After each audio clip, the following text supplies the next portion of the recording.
The Brown Park Podcast is brought to you by Grow Clinics. You can go to growclinics.com.au/Brown Park to book a free consultation or for more information. Sorry, busted. So you're excited for this one? Very good. I'm actually very excited for this one. It's just that it's very early on a Saturday morning that we've had to do this, and I'm a little bit still not quite awake yet. Yeah. I need a coffee, and I'll be right, I promise. Good job. The Brown Park Podcast. Question. What do you got for me? And I mean this sincerely. Oh, yeah, righto. Righto. This is like, please don't take offense to this, but I'm going to insult you. But go. No. I'm not going to insult you. I promise you this is not an insult, and this is genuine. Have you ever thought about being a life coach? A life coach? Yes. No. That's not what you were expecting me to ask you, was it? No, it really wasn't. No. It really wasn't. I'm busy coaching my own life. I'm not going to coach somebody else into...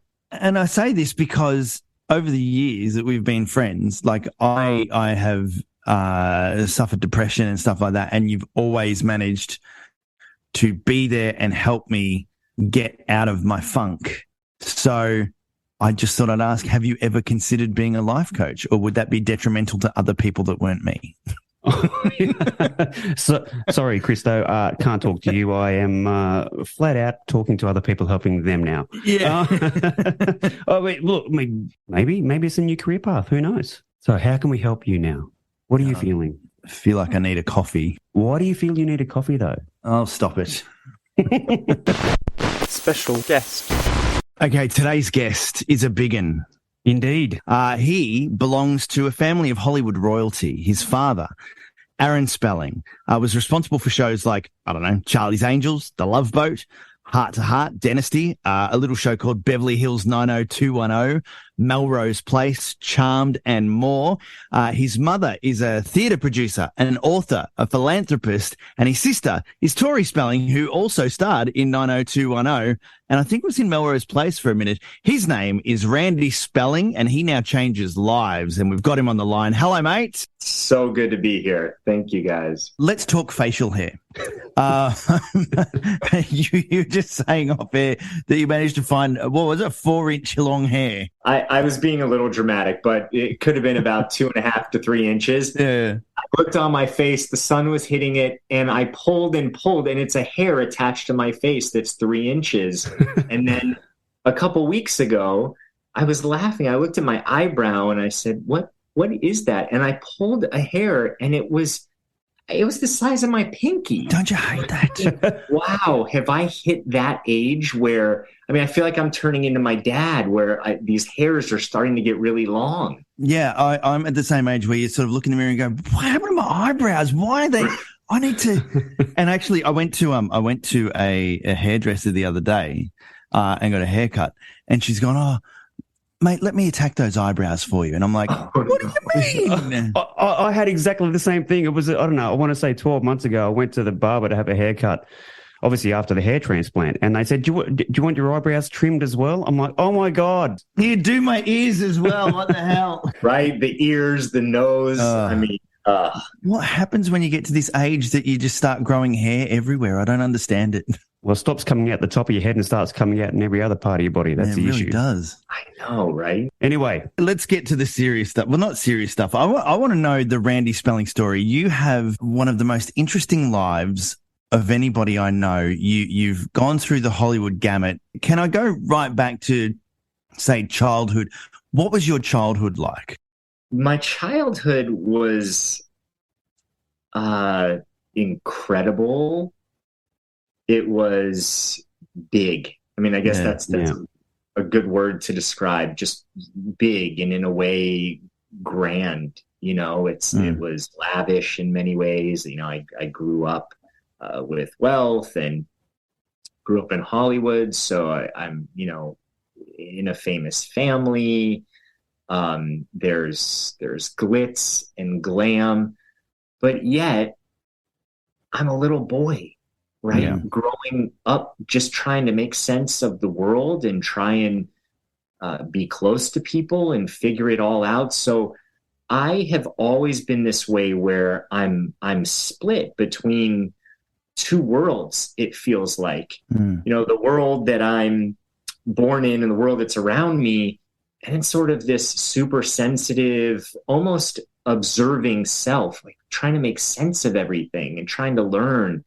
And so it was great in many ways, and it was also really confusing in many ways to try and make sense of it all, how people viewed me and maybe my life. It was very different than how I felt living that life. So did it feel normal? I mean, and I don't even know what normal is these days, but being born into it, that was just what you were born into, right? So did it feel normal going through or growing up at that time, or you knew that this was a bit left of center for most people? It felt normal in that this was just my life, right? These were my parents. This is the world that I'm living in. I started to recognize that wasn't normal the older that I got, maybe at around, I don't remember the age, 8, 9, 10, to look around. And then you really start to compare, right? So, this is a little bit different. Not everyone has a limousine. Not everyone's parents are coming to school in a limousine or know what your father does for work. Or, when the show Beverly Hills 90210 started, I was in 7th grade. And I'll never forget, my whole elementary school, no one really talked that much about the shows that my father, Aaron Spelling, the shows that he was doing. Yeah. Charlie's Angels, Fantasy Island. I was young at that point. So the kids my age weren't watching those shows. Their parents were. But when Beverly Hills 90210 happened and it was my generation and kids were watching, then suddenly every week it was attention in a weird way. Randy, what's going to happen on 90210? And do you know this person? And do you is she hot? And I started to realize, this isn't normal. And people are looking at me a certain way, or they're wanting something from me, and that's kind of odd. And like 90210 was a phenomenon like the world had not seen pretty much ever until that show came along. That was like the hysteria that surrounded that show literally from day dot was nothing short of a phenomenon. And you've lived through that vicariously, not only with your sister, but with your father. So that must have been, it must have been a very full-on experience. Yeah, I guess like anything else in life, and I'm sure everyone can relate to this, is you're living life. I mean, we really are always doing the best we can to live the best life possible and find some sense of semblance and happiness and not go too far down and try and, stay up here while making sense of it all. So I saw the impact that the show was having on people. And I actually had the experience why I went into acting myself, because I never wanted to. I never wanted to be an actor. I think I was shy. My sister always wanted to be in front of the camera. She was a performer. She knew it. Yeah, I did not. But I remember I believe I was 14 or 15, and we were in Las Vegas at the Caesars Palace Forum shops. People are walking around with those 3-foot margaritas and now it's going to all the shops. Living the Vegas dream. Living the Vegas dream. And my whole family was there, and we're walking, and my sister and my dad started to get mobbed, and security came, and there were about 300-400 people crowding around. And I went to the sidelines, and I was watching all of this unfold. But for the first time ever, it never clicked in this way. But I saw people crying, and, they would go and hug my sister, hug my father, and the look in their eye and the look on their face, that changed something in them in that moment. I'm not saying that their life changed because of it, but they smiled when otherwise they may not have smiled. Their day got better from just being able to recognize someone and then go and say hi to them or give them a hug.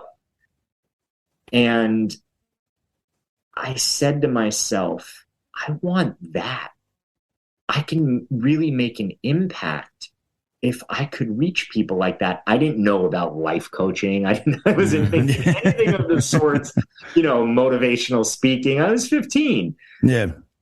But my entry point was I could feel important and I could make people feel special by being an actor or being famous. So that was enough of a catalyst to get me out of my shyness and say, Mom, Dad, I remember being at dinner that night and saying, I think I want to try my hand at acting. And that's why I became an actor, because I wanted to have the impact that they had just by being famous at that 90210 period.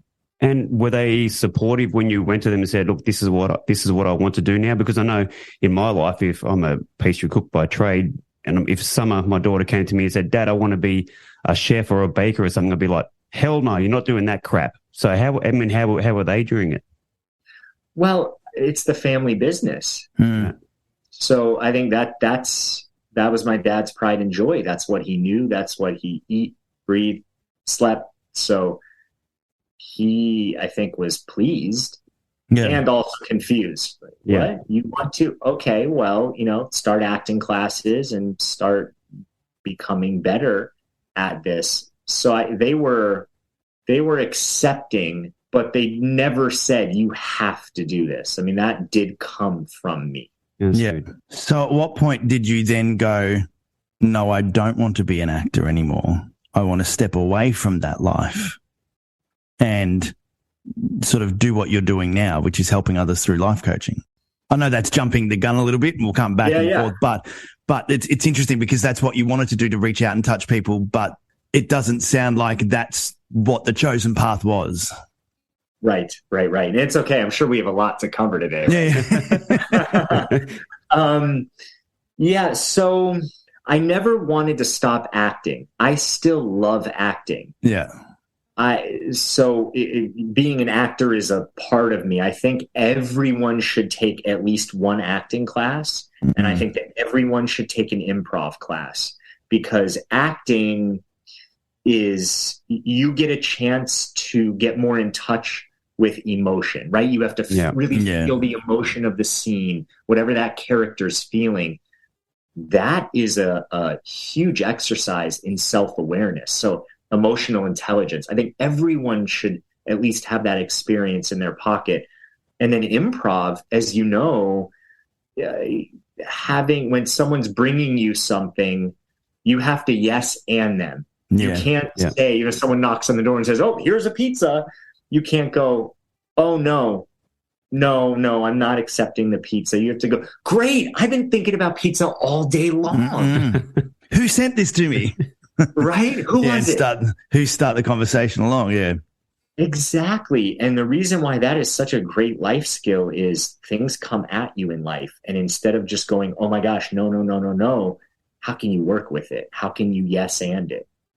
Well, that kind of feels like my life. So I'm in sales. So almost every meeting I go to is an improv session, right? So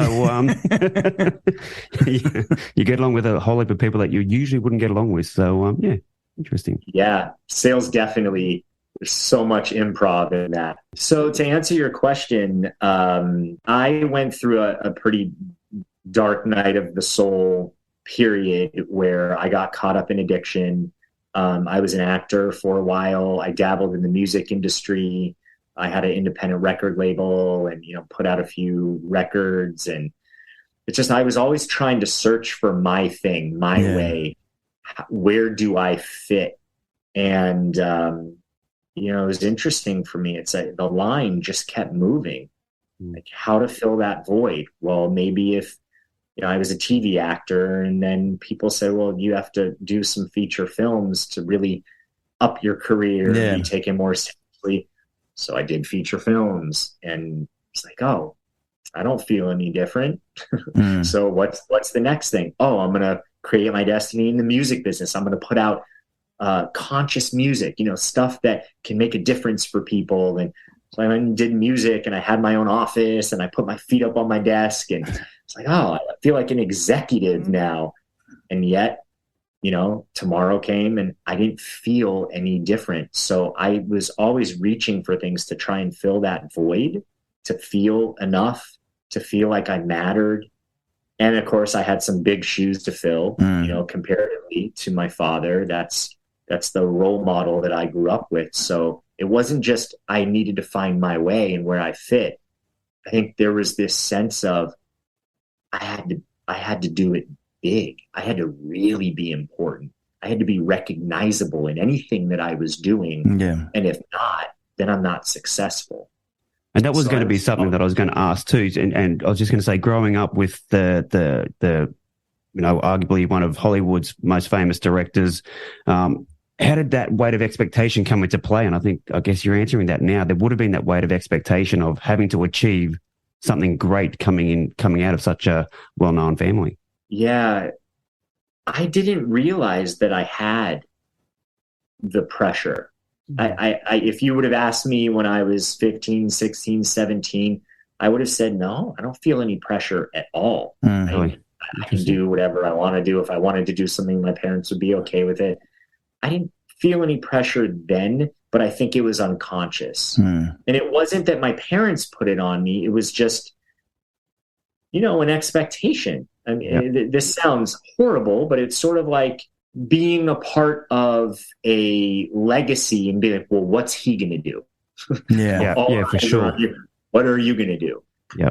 So I started to crumble, I guess, from some of that pressure and fill the void. There are a lot of things I didn't, deal with well from growing up. And so I turned to drugs and alcohol. I went deep. I mean, it was like method acting. I went really deep and dark drugs and alcohol. I really felt that I got the full experience. And I'm here to tell the tale, but my friends thought that I was going to die for sure. And truthfully, there were about a handful of times, I would say even close to 10, where I probably could have or should have died. I mean, I was really that close. Brown Pop. Our podcast is proudly presented by Grow Clinics. They're leading the way in hair loss treatments in Australia and New Zealand. We have both utilised their services. Yes, we were both follically challenged before. Would you like to explain to the people how it actually works? So what they do, they take the single hair follicles from the back of your head and put them up top. So the hair at the back of your head is resistant to the hormone, the DHT hormone. So when they put it up top, it's going to stay there forever. And it grows. It's amazing. And they guarantee natural results. They've got clinics in Brisbane, the Gold Coast, Melbourne, Sydney and Perth. And it's the ultimate hair growth experience. Now, if you are not in the market for a hair transplant or aren't quite comfortable with that, just have a chat to the team first, because they have a range of different hair loss solutions if you're not quite ready to sort of go into the hair transplant yet. Best thing to do, look up their website, growclinics.com.au/Brown Park. Book yourself a free consultation online or in one of their stores and tell them that Brown Park sent you. Brown Park. Can I ask, what was the drug that was the drug of choice for you in that era? Started with alcohol at 13. That's all I knew. So it was alcohol. Wow. I ask because there's generally a progression where you start from somewhere and it builds up and builds up and builds up. So, yep. So here's my laundry list. It was alcohol at 13, 15, dabbled with marijuana. Around 18, ecstasy. Stopped drinking. Was like, oh, I don't want to drink anymore. Ecstasy. Okay, that's where it's at. And truthfully, I had some actually pretty incredible and spiritual experiences doing that. But then it really went downhill once I discovered a drug called GHB. And I started doing GHB and then drinking, which is a lethal combination. And then cocaine got added into the mix. And then really at some point that was the threesome. Yeah. And then at some point, though, being that intoxicated, other at some point someone would give me a pill and it was just whatever. I had very little barriers at that point. And I would imagine too that it would have, being so well known, it would have come pretty freely as well. It would have been quite easily accessible. Yeah, I mean, the whole club scene, Los Angeles, you can find anything you pretty much set out to find, and there's obviously a lot of it. And did you feel the slight? I mean, obviously, you said there was a progression. Did you know things were getting out of hand, and that something was going to inevitably crack? No, didn't see it. I think I could easily now, in retrospect, see the huge warning signs. The amount that I was drinking, like something changed around 21. I remember shooting a feature film, and we were off for the night. We were working nights. It was like 3 a.m, and we were we were on this airboat in Florida. We were filming in the Everglades, and we were staying at this gaming sort of reservation hotel, and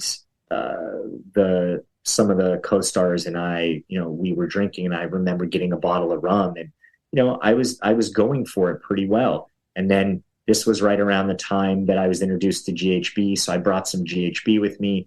And I remember there was a dinner that we all went to. It was one of those teppanyaki dinners. Okay, yeah. Where they cook in front of you and do all the fancy knife skills. Not good when you're high off your head. Catch a food in your mouth. Right. I mean, probably really fun. But I had taken a little bit of GHB, and then I think maybe I had a cocktail. I don't know. But the scary thing with that type of drug, GHB, is you could take this much too much and completely overdose and fall asleep or pass out. I mean, it's a really, really dangerous drug.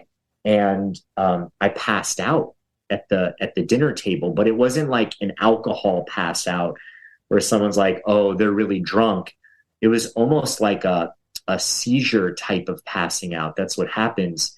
And I remember coming to foggy, and just the look on everyone's face, the horrified, like, what are you doing? The producers were there. And that feeling of shame and guilt went so deep into my core.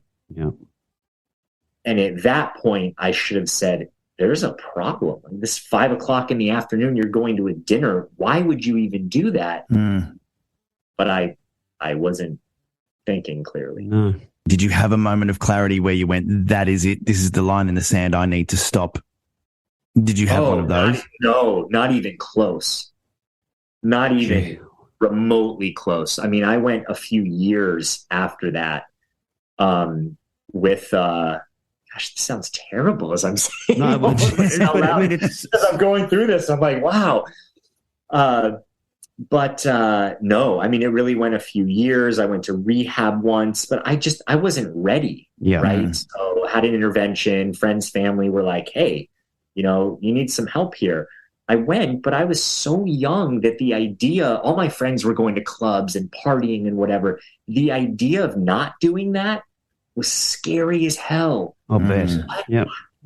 I'm never going to drink again, or I'm never going to be able to do this. And then, of course, the romanticizing. I remember saying, but what if I was in Hawaii on the beach at sunset? I couldn't even have a glass of wine.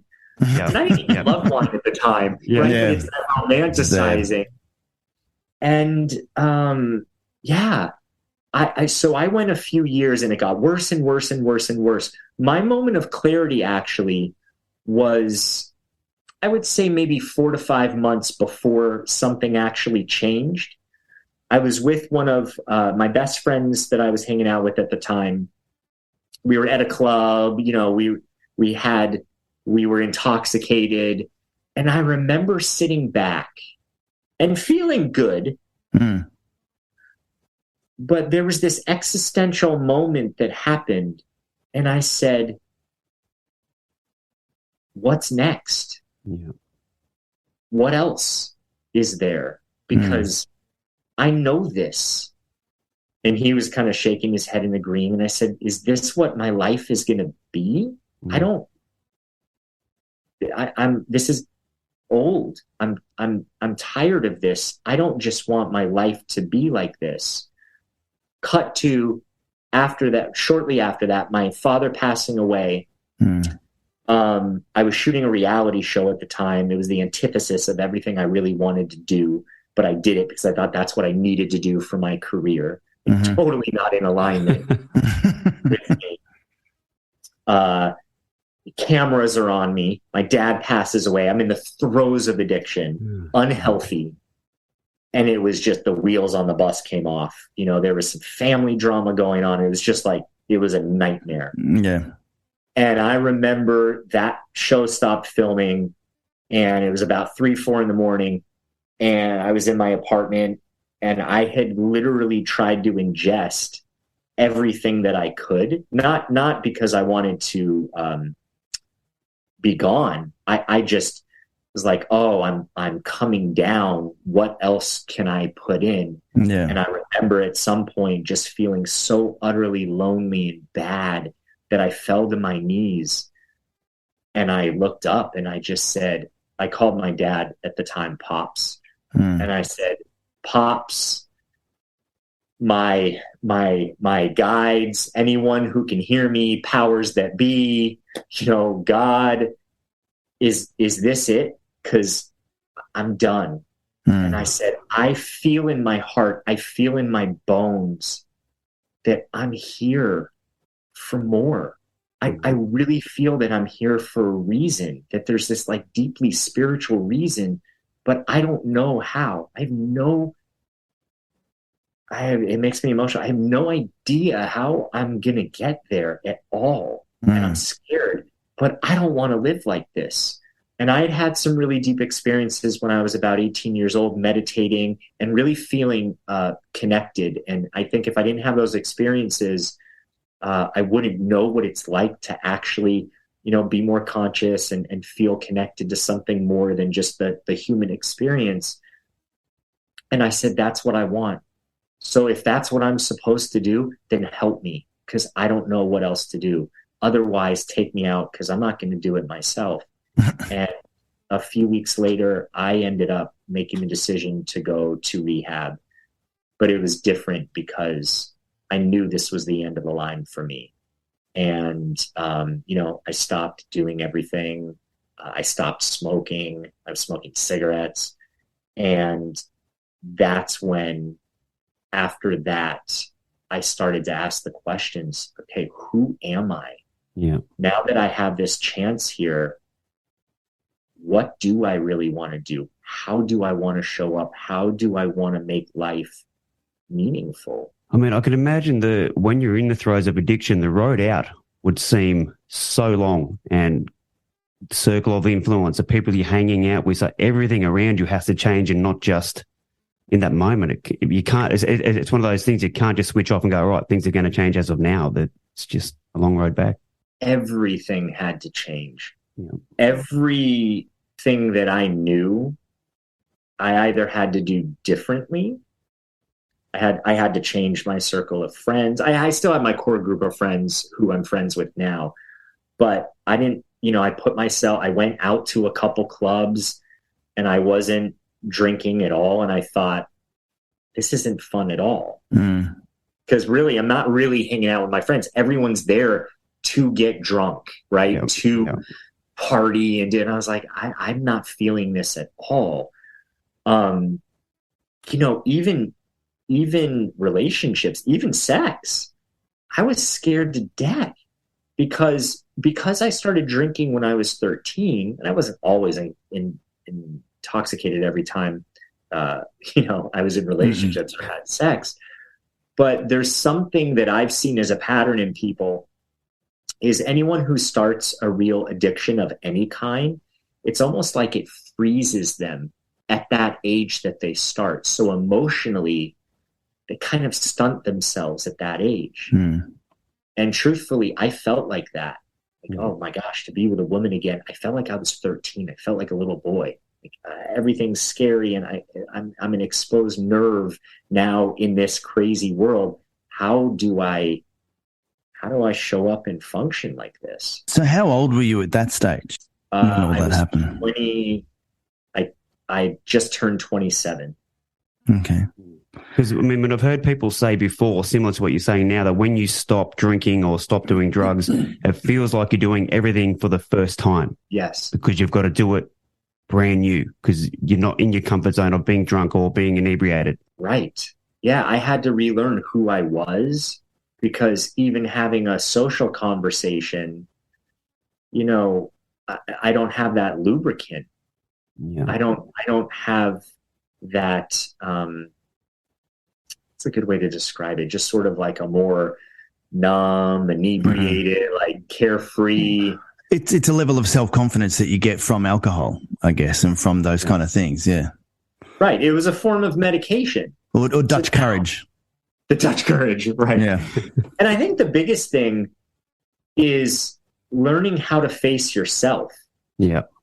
Learning who you are and how to be okay with that. Because for a long time, I think there were parts of me that I just pushed away and didn't have to deal with because I was intoxicated. Okay, so how did you learn to be you after all that?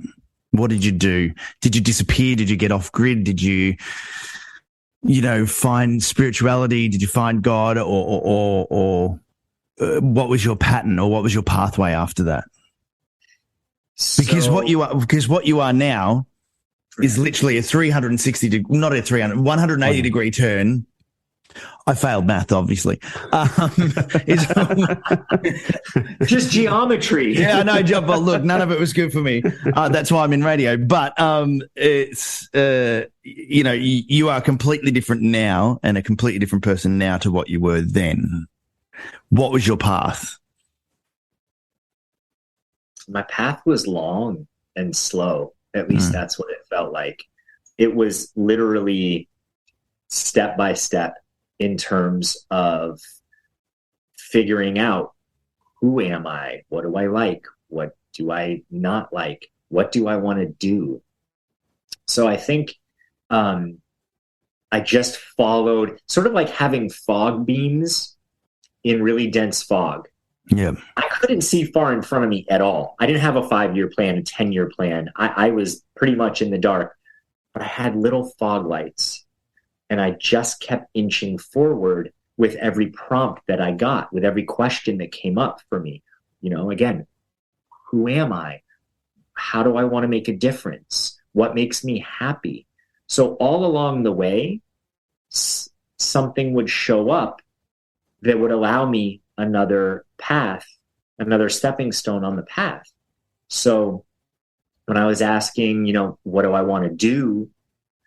I was involved with a colleague who we were going to be producing another reality show together. And we had taken some meetings, and I was involved, and then I went to, clean myself up and whatnot. And then a couple months later, I checked in with him and I said, hey, what's going on with that show? And, all these meetings that we took. Oh, well, the show is, it's going forward, but the company that we're doing it with, they're not exactly clear on your role. They don't really see the value of what you're bringing. So they'll give you a credit, but, really you have no say. And I was shocked because we were doing this together. Mm. And I was there are very few times I can remember feeling this way. I yelled at the top of my lungs. I was shaking. I was so angry. And then again, later that night, I did the same thing. I hung up that phone and I said, I'm done. Yeah. And I was so pissed off at the time that happened, that I could be treated like that. But that's the catalyst that I needed to start to look at other options. Mm. So what I said to myself is, I'm not, at least if I'm going to do anything in Hollywood, I'm not going to do it in this way. So I started thinking, what else could I do?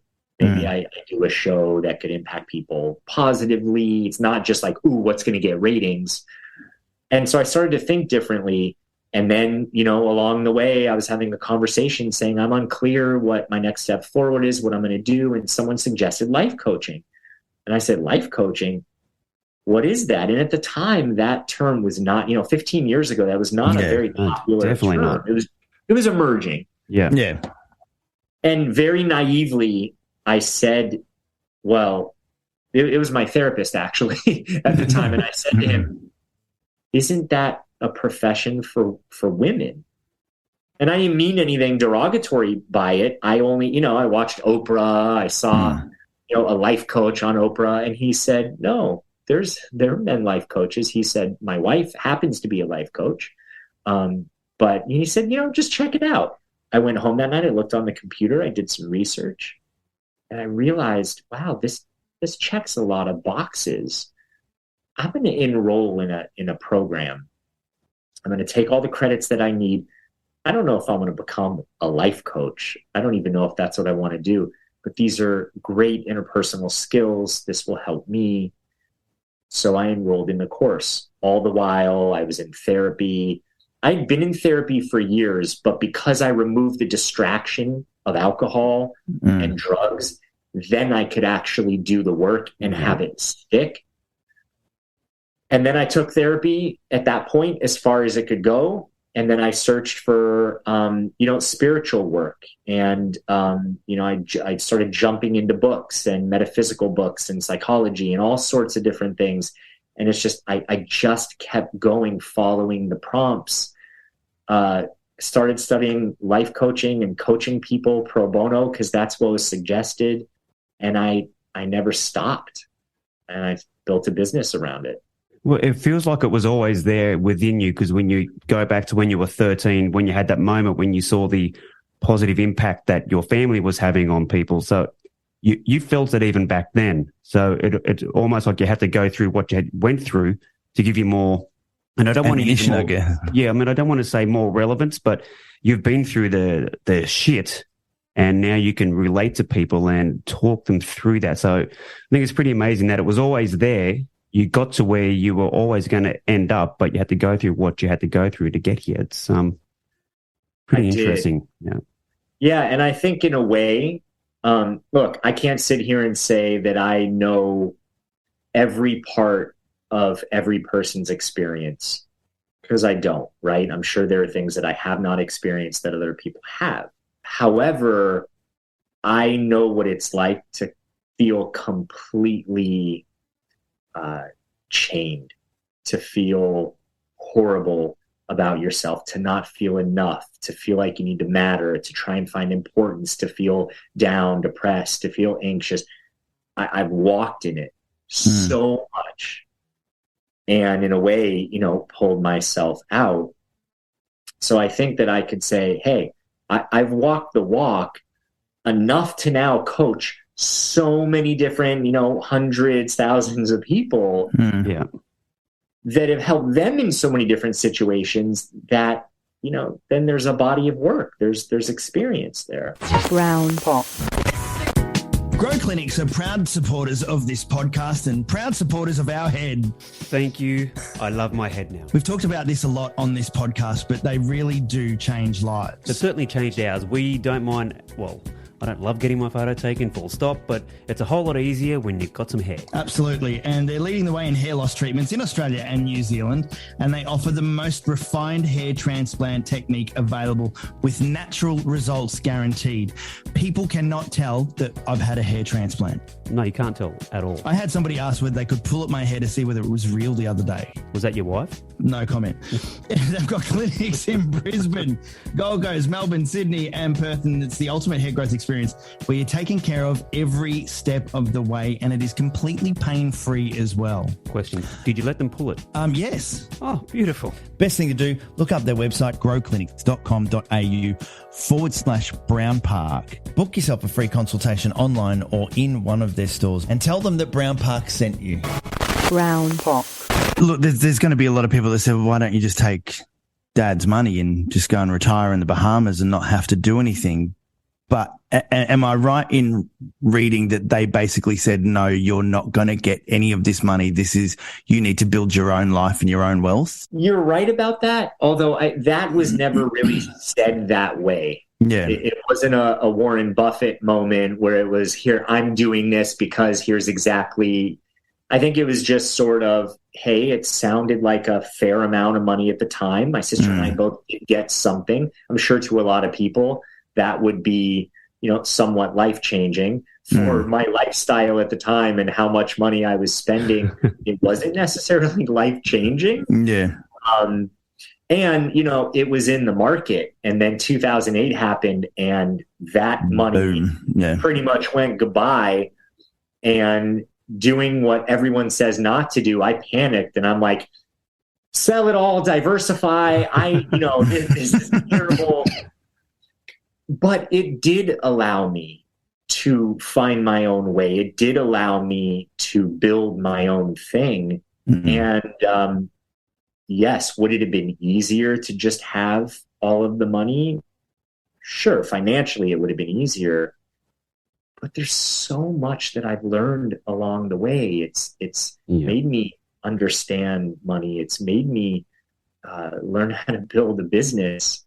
And it made me learn how to bet on myself. And so, those are sort of priceless lessons that money can put value on. Yeah, money can only take you so far. It's such a small part of the overall package. Yes, people say money definitely would make things easier in certain areas. And I've heard so many people say money will only ever expand what you're already feeling. So if you're feeling insecure, more money just may make you feel more insecure. If you're fearful, more money may make you feel more fearful. So I think unless you're doing all the other work, money always isn't the answer. Absolutely.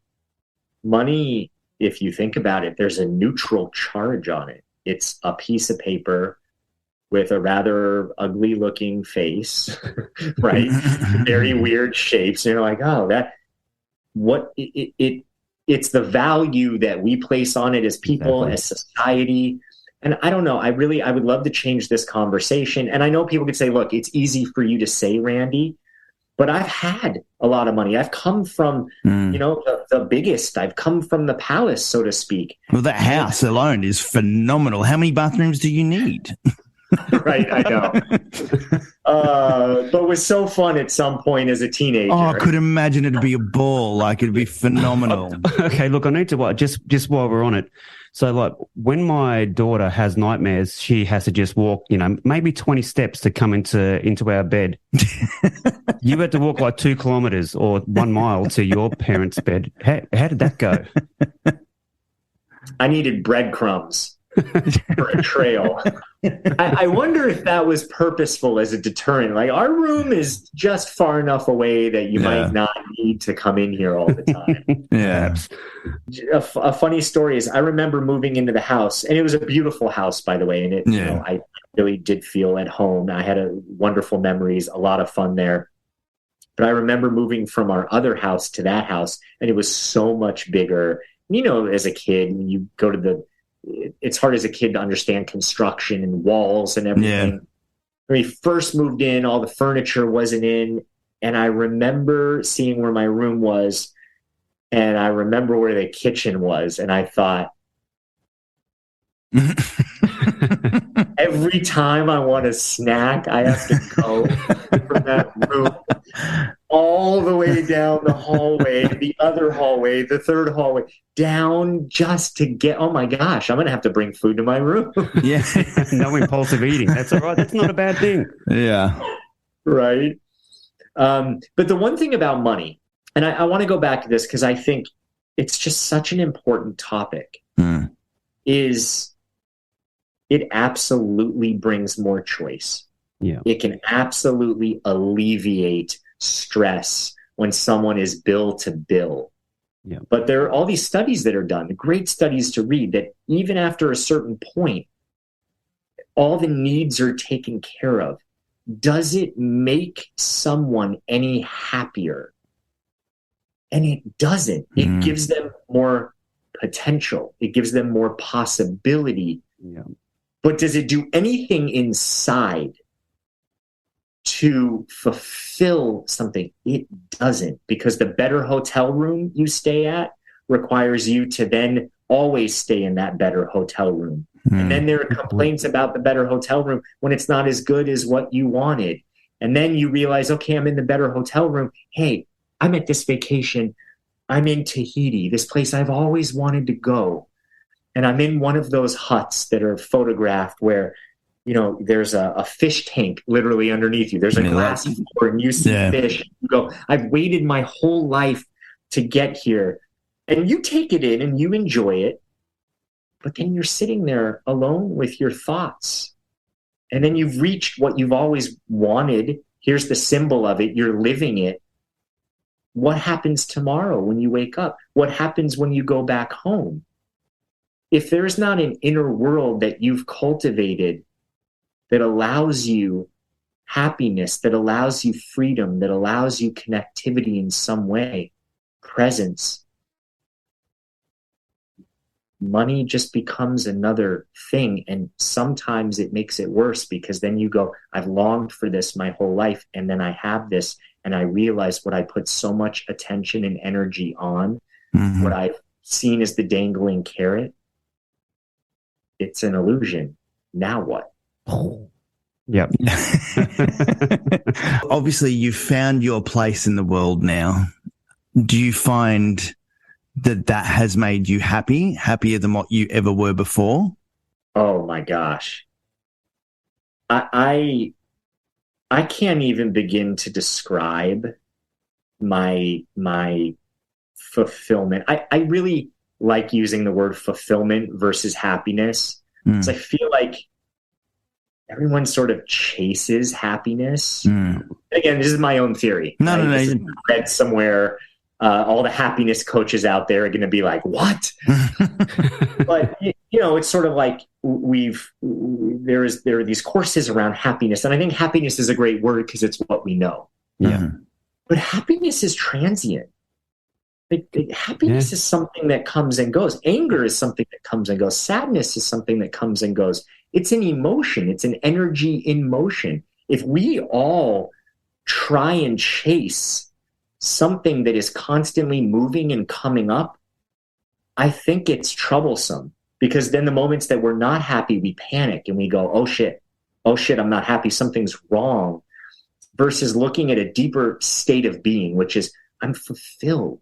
And so my level of fulfillment now is unparalleled to what it was. I didn't even know what it could be, because I'm more conscious, I'm more aware.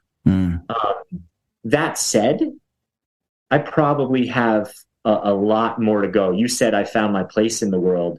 I feel like I found my place, and I'm hour by hour continuing to find my place as a deeper level and a more snug fit.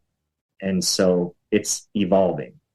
I love that you say the happiness coaches are going to hate you, because I totally get it, because no one's ever going to be happy 100% of the time. So if you just, like you say, if you're chasing that the whole time, you're never going to feel fulfilled. And if you're chasing happiness so intently, are you even happy whilst you're chasing said happiness? Exactly. Because then you get happy and you're on this high. You're like, oh my gosh, I'm so happy. And then there's but what if it goes away? Oh my gosh, it's slipping away. As opposed to like, hey, this is wonderful. I'm going to enjoy this moment as much as possible. I know it's going to give way to something else. But I'm going to set enough anchor points in my life, enough things to tie into that I'm going to be consistent with, that I know that it's going to come up again and it's going to go away again, but I don't have to go so far down. And I think the happiness is sort of like this peak, and then you come down. It's like drinking too much coffee versus fulfillment, where it's this steady energy that you can draw upon, and you might not feel like, you're bursting at the seams with energy, but you're also not in that down state where you go, I just need to go to bed and hide in bed because I can't take it. One question I wanted to ask is living with that much wealth in your life and everything that surrounded you at that particular point in time, is that something that you would wish for your kids, or is that something that you would never wish upon anybody? Or is there a happy medium in between? Good question. That was my wife, by the way. That was my wife's question. She said, "I've always smart. We're not that smart. I'm not that smart." She's always said, she said, "I'd love to ask him that question if you get the chance." That's a great question. Wow. Okay. I'm surprised by my own answer. I do wish that for people, but I don't think everyone has to have the experience of having everything or necessarily having nothing. I think there's a medium where, as long as there's education, be around people who don't have as much. Spend time with them. Really understand what it's like. Even live that way. So if you can always afford first class, make sure that you take plane flights that are coached, back of the plane, next to the bathroom. If you can always afford the Four Seasons or the Ritz, make sure that you camp. Make sure that you have those experiences so there's something well-rounded. And then that child can make up their own mind as to where they feel that they fit, what feels good to them and what doesn't, versus only having one experience and then needing to recreate that experience. Or is that perspective too? Because I can tell you now, once I go first class, going back to coach really isn't going to be an option. No, it's incredibly hard. But the thing is, I've done it. And what I realize now is this. Look, I just went to Hawaii. And it was my first time on a plane in 3 years. It was this amazing, wonderful experience. And I'm a student of my own life. I can't help it. So I'm experiencing things, but there's a part of me that's sort of up here observing and watching what that experience is. Yeah. Taking notes so that I can also integrate that more and share that with people, right? That's part of what I do. And we went coach. Well, we went coach, but we paid the $40 extra to get the preferred, the extra leg room, 2 inches of leg room. Yeah. But however, could I have gone first class? Yes, I could have gone first class, but I look at things differently now. So my questions are, hey, I could do this. Is it needed? Yeah. Is that the best experience for my kids? Is that helping or is it hurting? Good one. And okay, I'm going to pay, I think it was, to really break down numbers here, I think it was going to be about $800 more a ticket, right? Times 4, that's $3,200. Is it worth paying the extra money?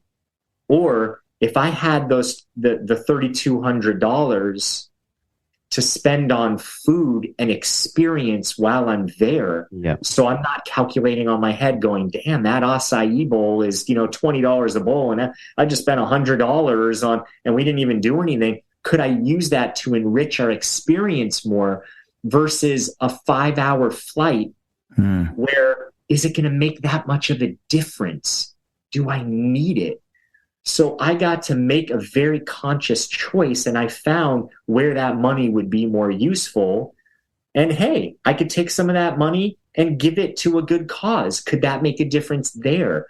So it allows you to be more self-aware, to ask questions about what you want to do with what you have.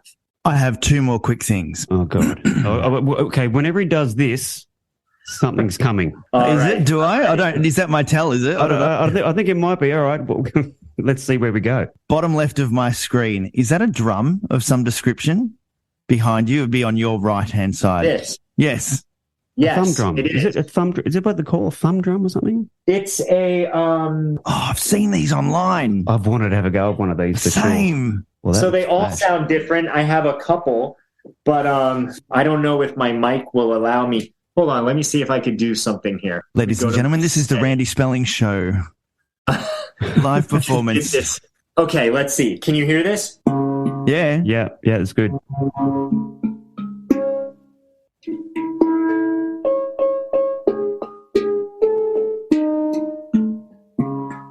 So that's That's what that is. I feel calm. I do feel calm when I hear that. Yeah. Ooh. Yes. And behind you, and I don't want you to take it off your wall because it looks well placed, but is that a box guitar? That is. Admittedly, it's more art than play. It's half functional. Yeah. We're going to need you to grab that. Joking. I want you to be a one-man band for us. If you can do the thumb drum, play the box guitar, that'd be great. I'll do. Yeah. I'll have my mic here. I'll do this, and I'll play at the same time. So, yes, you're right. When I put my hands up, I've got something. Yes, I'm sorry. I knew it. I mean, okay, we'll let you go soon. But another question was, what advice would you give 18-year-old Randy now? Ooh, hang on. It's going to be a wild ride. Yeah. That would be my first initial piece of advice. But the other one would be you. Unapologetically find who you are, search for who you are, and be you. Not what you think you need to be, not what others expect you to be or what you think others expect you to be, but find what it is that lights you up and show up and do that, whether it's work, whether it's in life, whether it's in relationships. Do that. I feel like we should be paying you for this chat because it's actually been very enlightening, and I can see why people come to you. Thank you. Thank you for letting me share some of these things. There's some good questions. What are you working on now, Randy? What's coming up for Randy Spelling? Right now, so I've been really excited to unleash this. We've just launched a couple groups called Love Your Life, and this is sort of my next thing that I've come out with that I think will be hugely impactful for people. Is how to love life, and I think for some people, they go, well, is that even possible, right? Can I really, really love my life? And I'm here to tell you, yes, you really, really can. Some ways can be systematic, but, just like joy, just like fulfillment instead of happiness. Perfect. It has to be practiced. And so finding what is holding you back from loving your life and then practicing all these areas of how to love your life, that is what we're teaching right now. And it's really exciting. We've come up with a great system to help people do this. So, yeah. Excellent. Sign us up. All right. You're in. Yeah. You're in. You have to know someone, but you're in. Okay, perfect. We'll see if we can get our people to talk to your people. Yeah. Well, Randy Spelling. All right. Website is randyspelling.com. Yes. That's where people can reach out to you, follow you on your socials. And look, I just want to say thank you for giving us an hour of your time and having a chat to us about your entire life experience. Absolutely, you guys. I was looking forward to this for a long time. So I'm really happy that you asked and grateful to be here. Round pop. What an amazing human. He really is. And he seems so centered and in tune with himself now. Yeah. After having gone through everything. Because, I mean, I can see that it would be attractive to a lot of people to just maintain that life and be swept up in the Hollywood bubble. I mean, his parents were loaded. Yeah. And, that house is infamous within Hollywood and within the world for being just so big and so massive. So I can see how a lot of people would end up where he was, but then to become the person that he is now is a big journey, but and a very brave journey, I would say. Yeah, I mean, many haven't come as far as he has. That they haven't managed to pull themselves out of it. So to be now a life coach, helping people find fulfillment and a happier life, it's bloody amazing that he's landed where he has. And look, if you want to find out anything about him, go to the show notes of this podcast. We put all the links in there so you can follow him, find out about his website and all that kind of stuff. Big thanks to Grow Clinics. You can go to growclinics.com.au/Brown Park. They are our sponsors of this podcast. If you've ever thought about getting your hairline done, go and check them out. Have yourself a wonderful week. Bye-bye and scratch. The Brown Podcast.